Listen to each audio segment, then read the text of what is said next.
Welcome to Manage to Engage, the podcast from clearandopen.com. Dedicated to the evolution of you, because businesses grow when people do. Serving leaders, managers, and people who will be, helping you reach excellence in your work and achieve your personal goals at the same time. Sign up for the free course at clearandopen.com. Athletic ability will take you to a certain level, and I had that. I was strong, I had a natural line.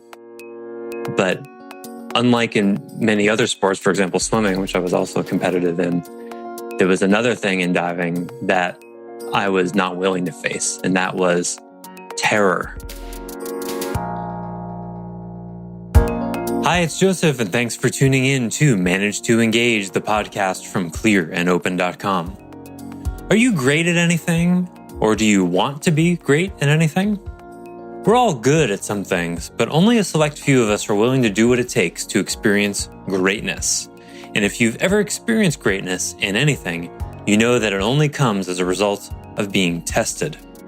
So in this 4-part series, we'll be looking at life through the frame of being tested. And we'll start today by distinguishing between the content of a test versus the context of one.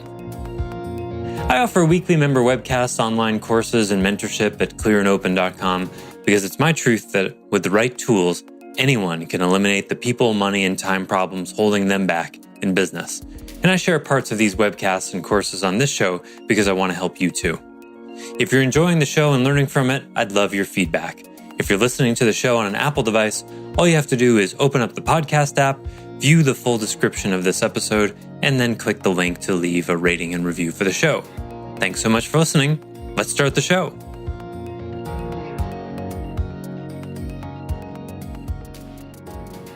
I wanted to talk just for a little bit about something that may be a good frame for whatever challenges you're facing right now. And I'd love to hear about what those challenges are.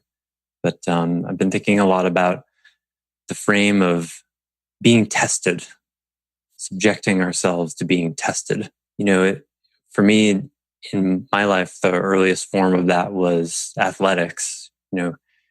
Most of us as kids are subjected to some form of physical education or what passes for physical education. And then for those who are, enjoy it or like it or have parents who make us do it, you rise into levels of not just playing, right, but competition. And then in competition, you transition from a place of just playing around with the form, whether it's field hockey or swimming or wrestling or whatever it is. There's the first stage of it is sort of an experimentation, exploration. Oh, what is this? How do I hold the stick? Oh, I can't do this with the ball. That's not allowed. Okay. You're sort of fumbling around there. And then once you learn the rules, then you can play. And then if you want to play really well, it goes into this whole other territory where you're testing your skill against other people or a clock or some boundary, right? And not everybody will go to that point. Not everybody will necessarily go to the being tested and finding out how good they are at the thing. But I think what those who do find out is that how good you are at the thing is not what it's about.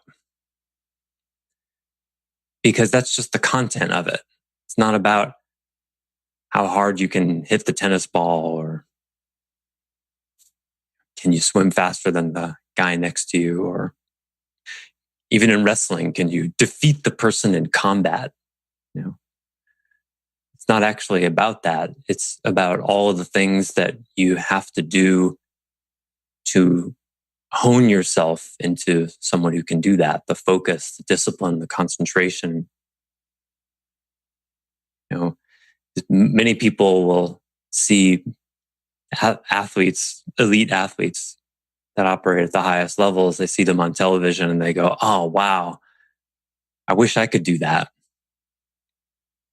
And actually, most of the time, it's not really true. They don't wish they could do that. because in their lives, it's easy to observe that they have no interest in putting in that kind of focus, that kind of dedication, that kind of commitment, where you make training for whatever that is more important than, well, anything else.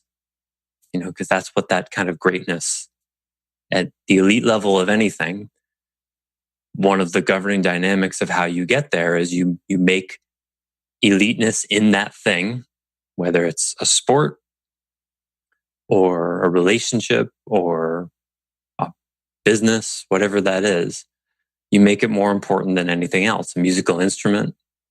You show me someone who's truly great at something, and I will show you someone who made it more important than everything else. And I wouldn't use the word sacrifice often as people do, because that makes it sound like they didn't choose it. Some people hear the word sacrifice that way. It's just a rigorous choice to say, this thing right here that I want to become great at, it's more important than anything else to me. And then what you find is it's far more about you than it is the thing, right? It's becomes about your relationship to that thing. So for me, I guess the earliest one for me was springboard diving. And I was good, but not great. And the reason I never got to greatness, well, on one level was because it didn't really matter to me. I knew it was supposed to matter to me. And people were always talking about the potential that I had. And I wanted to be great at something. And I was already good at it. So I figured, well, I guess I'll do this, even though secretly for the last 4 or 5 years I was doing it, I really didn't like it. But my desire to be great at it or good at it was never bigger than the fear I had of it. And what I learned in diving was there's athletic ability will take you to a certain level. And I had that. I was strong. I had a natural line.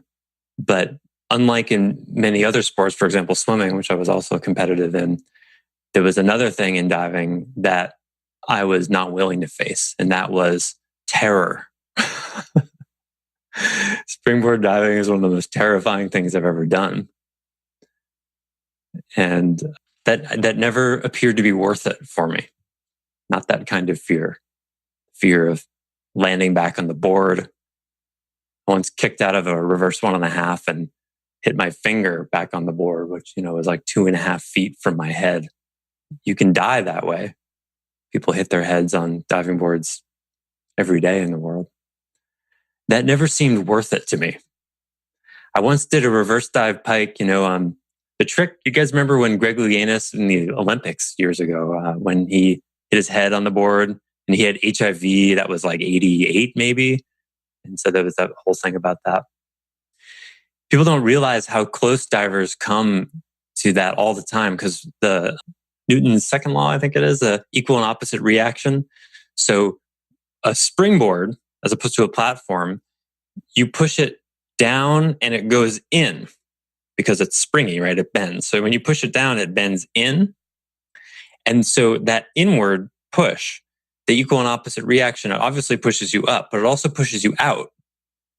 So the further you bend that board down, and the better you are, the further you bend it down, the more that board's going to push you out. And the more that board pushes you out, the lower your score is going to be, because you're not supposed to be out. You're supposed to be passing the board about 2 or 3 feet.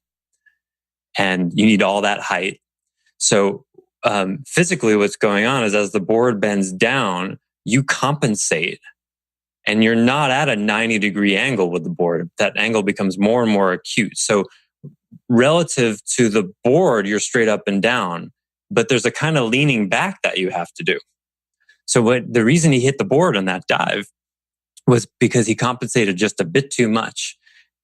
And he rotated, his hips stayed over the board instead of about 6 inches over the board. That's how fine an adjustment that is. That's how close you do that. People come that close to the board all the time. And yeah, for whatever reason, that never was worth it for me. That fear of like, oh, is this going to be the time where on my way down, I split my head open on the board? It was never worth it. But for some people, it was. And for the people that it was worth it, they beat me. There were two guys in my league that were, you got to be a little bit crazy to be a springboard diver. And just their passion, their hunger, it was just bigger than the fear. And I would see them and I dove with them. I saw the look in their eyes. They were moved to push on despite the fear. It's not that it wasn't there, but they didn't give it much room. And so I was still doing the same dives was my senior year. I was still doing the same dives I did 2 years ago, and they were doing reverse twisters and all sorts of other what are called blind dives, where you're rotating back toward the board and can't see what you're doing. And so some fear in your life will be worth turning toward and pushing through, and some fears in your life won't be. But make no mistake, greatness happens when you turn toward it. So if there's something you're wanting to be great at in your life, there's no mystery, really. There's never really any mystery. Either you've made it the most important thing in your life, and it's become a vehicle to face your deepest fears, whatever those are, shame, unworth, anxiety, depression, whatever it is. Either that thing has become a vehicle for you to test yourself and find out really what you're made of, or it hasn't.